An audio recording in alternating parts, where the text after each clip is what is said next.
love you back. You folks are great. Thanks for sticking around. Let me be clear on one thing. Blue lives matter, police lives matter, cops' lives matter.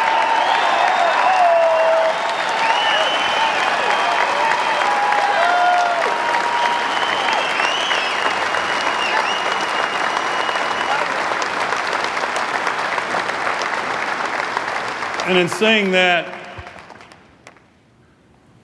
a Phoenix police officer was killed in the line of duty. He died yesterday. He was responding to a burglary. He was shot by the perpetrator. So please keep him and the Phoenix Police Department in your prayers. Let me share something with you. I get asked often why I salute the audience whenever I speak before them. See, I'm old school. And in our representative democracy, elected officials are not sovereign. You, the people, are sovereign. And in keeping with military courtesy, it is incumbent on the subordinate officer to salute and render that salute first to the superior officer. So I see myself as an elected representative as a subordinate officer, and that's why when I come out to address a group, I salute you, because you are in charge, not the political class.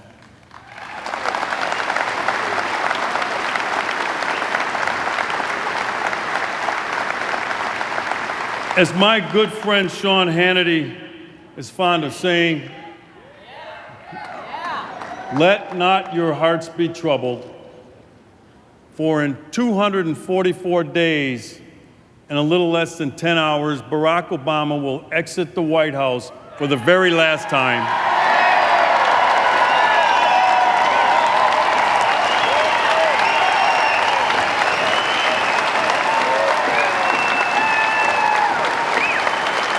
And finally, his reign of terror over your freedom, over your Constitution, and over your right to keep and bear arms, his reign of terror will be over.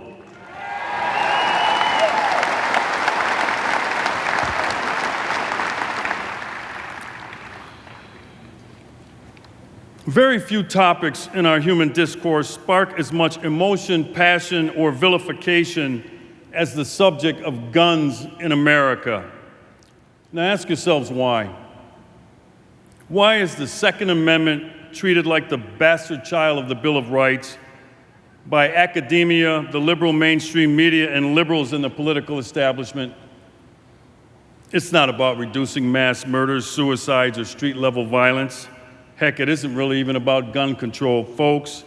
It's about power, political power. It's all about government control over our lives.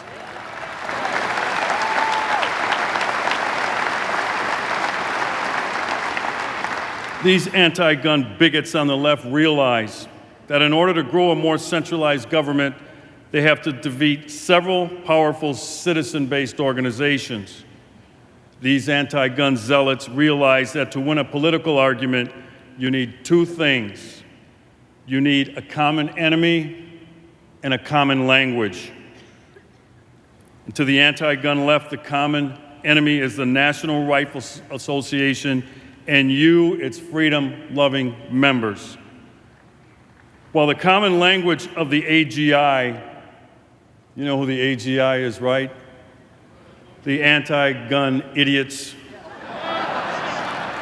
See, to the AGI, the common language is that guns should be outlawed and only the government should have them. Gun-supporting advocacies like the NRA are our lobby on Capitol Hill and in state legislatures guarding our Second Amendment right 24/7, 365.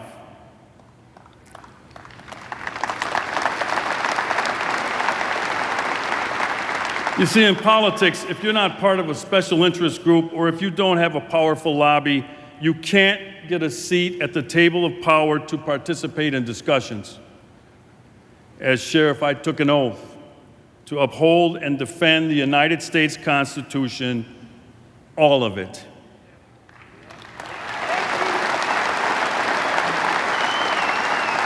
The Constitution does not come a la carte. It is all inclusive. When we start down that road of picking apart the Constitution to fit a certain leftist political agenda, we are headed toward a very dark place called government tyranny.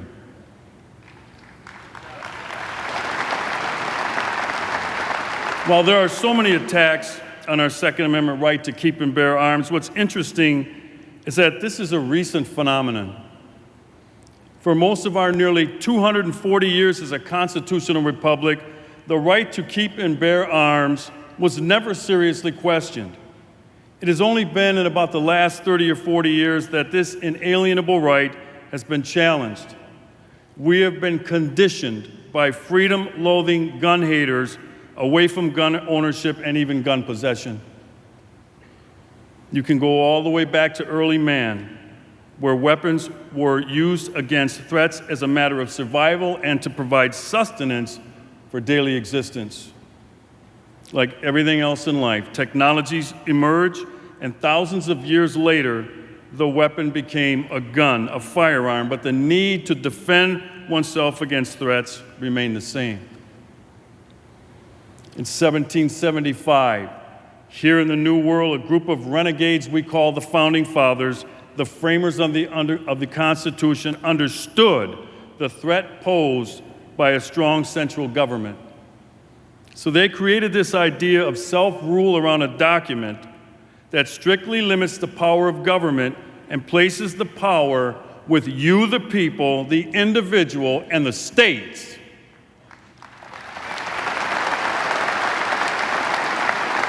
You see, they understood that government tyranny was a natural result of government, so they included safeguards. They knew that only an armed citizenry could keep government in check. Patriot Thomas Paine said it best. He said that arms discourage and keep the invader and plunderer in awe. And they preserve order in this world as well as property. He went on to say that horrid mischief would ensue were the law-abiding deprived of the right to use them.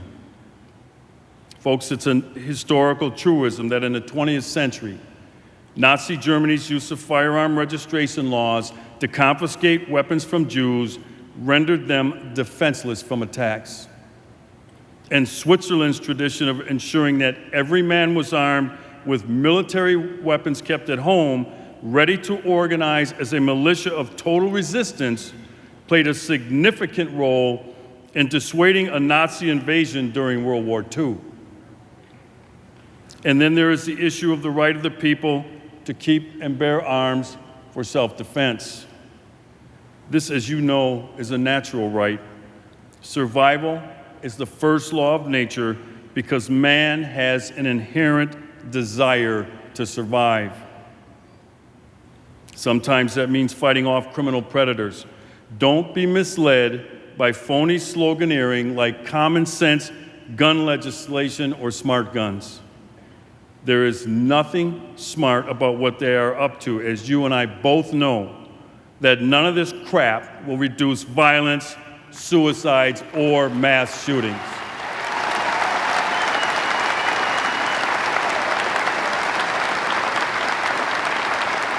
The people who believe this aren't working on anything smart. In fact, they are stuck on stupid about what causes gun violence, suicides, and mass shootings. Ben Franklin said, "We are all born ignorant, but one must work hard to remain stupid." When he said that, he had to have this gun-grabbing group in mind. Let's look at an instance of government tyranny that occurred not that long ago. Let's visit the issue of slavery that included my ancestors. Slavery is government tyranny.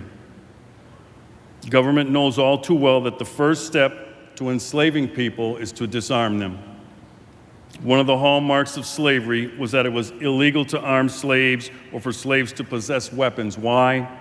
So that the slaves could not defend themselves during escape or against mob violence and lynchings. You see, the 13th Amendment only freed the slaves on paper.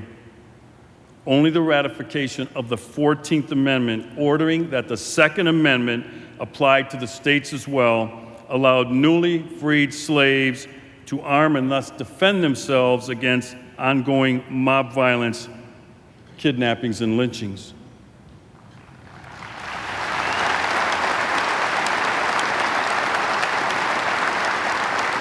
Folks, my ancestors fought hard and shed blood for the right to keep and bear arms for self-defense, and I am not going to cede that right back to the federal government or any level of government for that matter, and neither should you.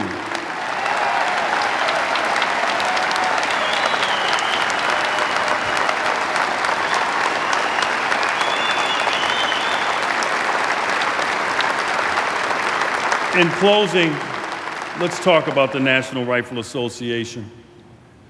Today's society confronts us with many threats from criminal behavior. In fact, our criminal-friendly president spends his final days releasing violent career criminals back onto the streets of already struggling communities.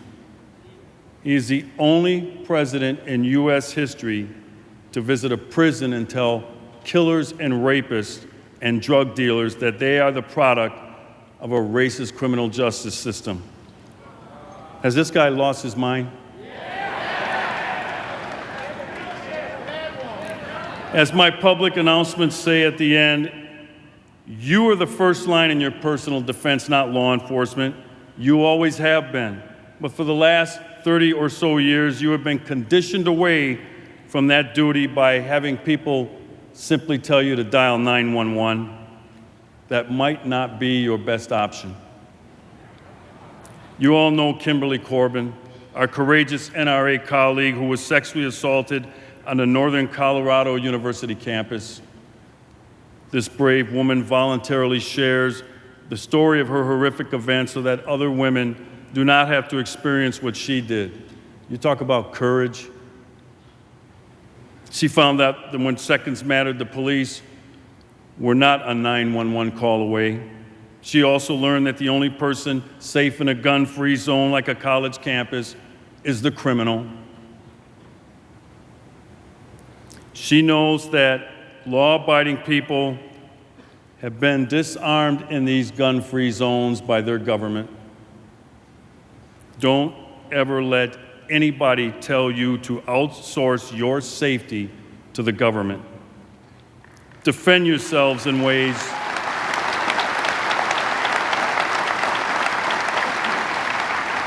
Folks, defend yourselves in ways more advantageous to you and then dial 911. Your life may depend on it.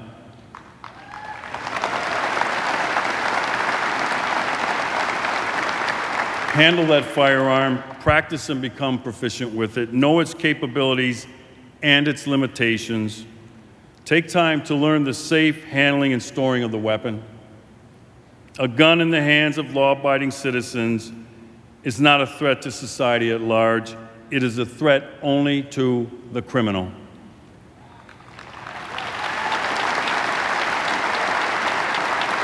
It is also a threat to an ever-expanding federal government hell-bent on obliterating your right to keep and bear arms.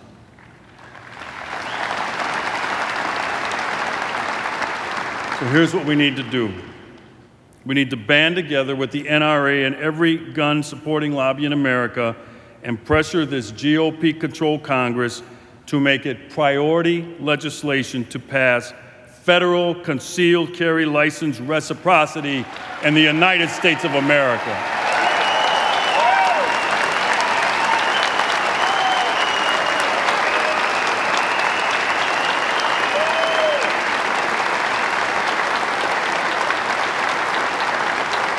That's House of Representatives Bill 923 and Senate Bill 498, the Constitutional Concealed Carry Reciprocity Act of 2015.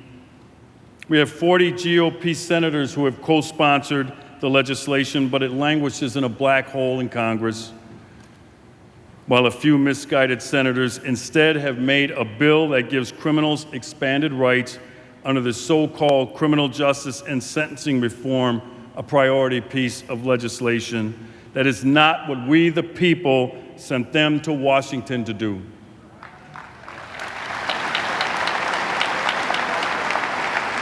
Just like a driver's license from one state is valid in every state, and a marriage license is recognized in every state, so must your concealed carry license be valid across state lines.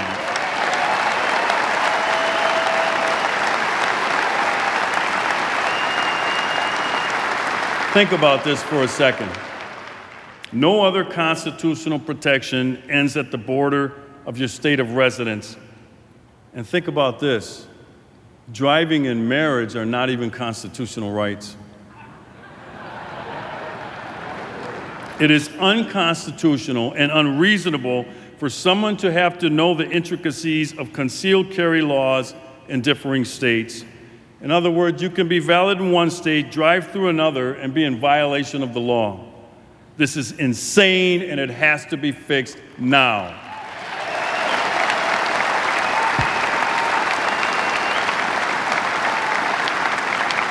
Call or email your congressional members now and demand passage now so that your Second Amendment right to keep and bear arms through your concealed carry license is recognized in all 50 states, just as the 14th Amendment did for the newly freed slaves.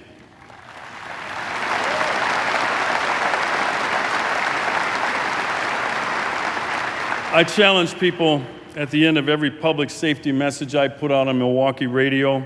These ads end with a call to action. I ask, can I count on you? Thanks for being here in Louisville. Please renew or upgrade your NRA membership. I recently upgraded mine to patron level. Yeah, I put my money where my mouth is.